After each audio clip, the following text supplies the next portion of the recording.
Olá, amigos! Tudo bem com vocês? Um dos períodos mais interessantes, porém período curto, né, da história do Brasil, a gente já teve a oportunidade de falar sobre isso, foi o período regencial.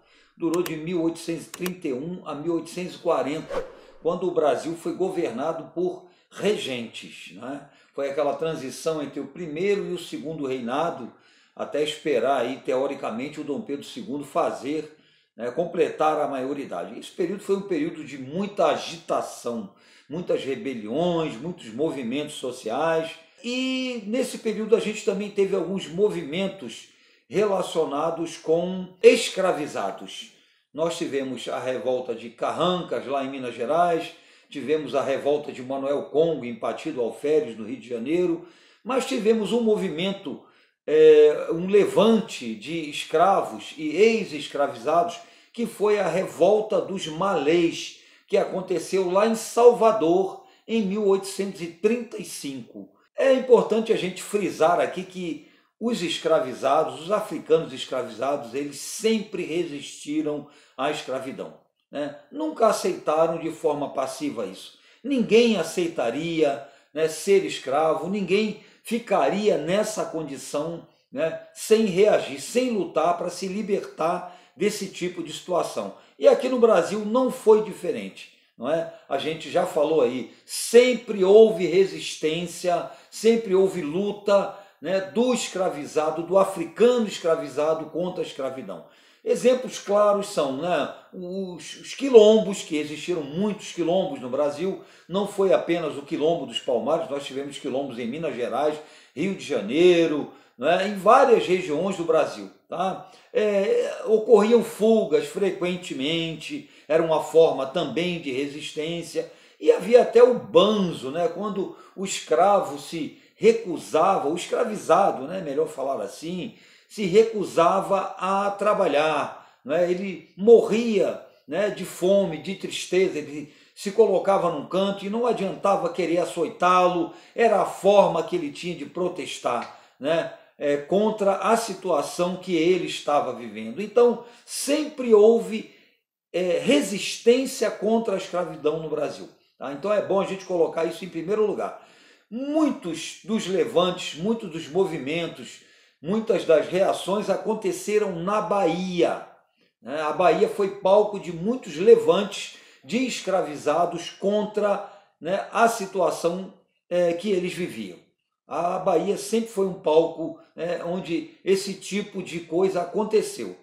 E a revolta dos Malês, que é tema desse vídeo, ela aconteceu em 1835 em Salvador. Tá? Mas ela teve uma peculiaridade.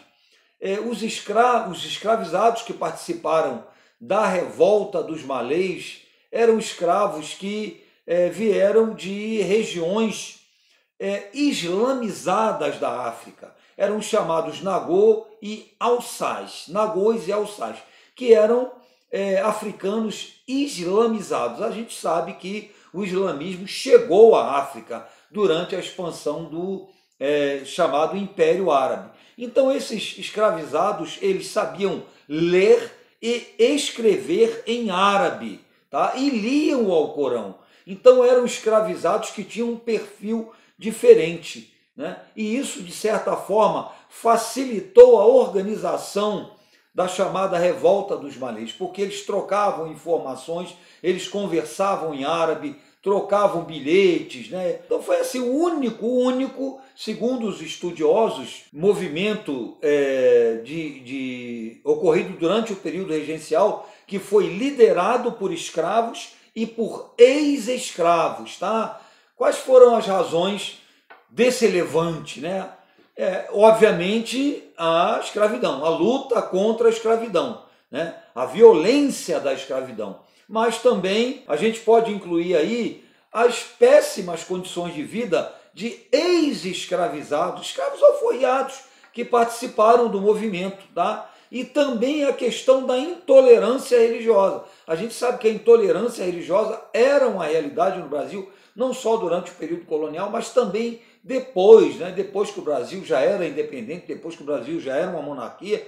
Tanto é que o catolicismo foi oficializado, né, como a igreja, né, da monarquia, né, existia o regime de padroado em que o imperador era a maior autoridade religiosa também da igreja. Então havia intolerância em relação ao judaísmo e, obviamente, havia intolerância em relação ao islamismo, né? Muito maior possivelmente a intolerância.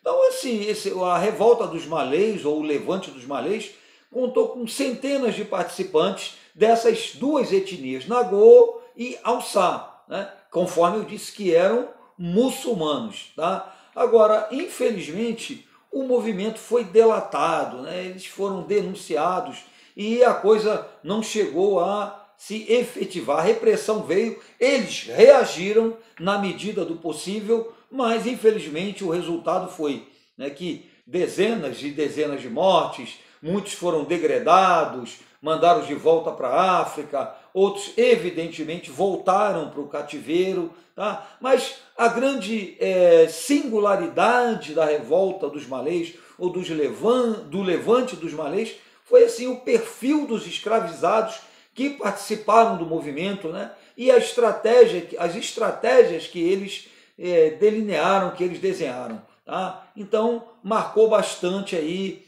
o período regencial. É bom lembrar também que escravos e ex-escravos participaram de outras rebeliões do período regencial, tá? Como a cabanagem, a balaiada. Agora, dentro desse período, o único movimento organizado por escravos e ex-escravos, rigorosamente por escravos e ex-escravos, foi a revolta dos malês. Por isso a importância que ela tem aí no período regencial. Mas é uma coisa que ainda precisa ser muito estudada, tá bom? Então a gente achou que seria interessante passar para vocês aí, né, algumas coisas sobre a revolta dos malês.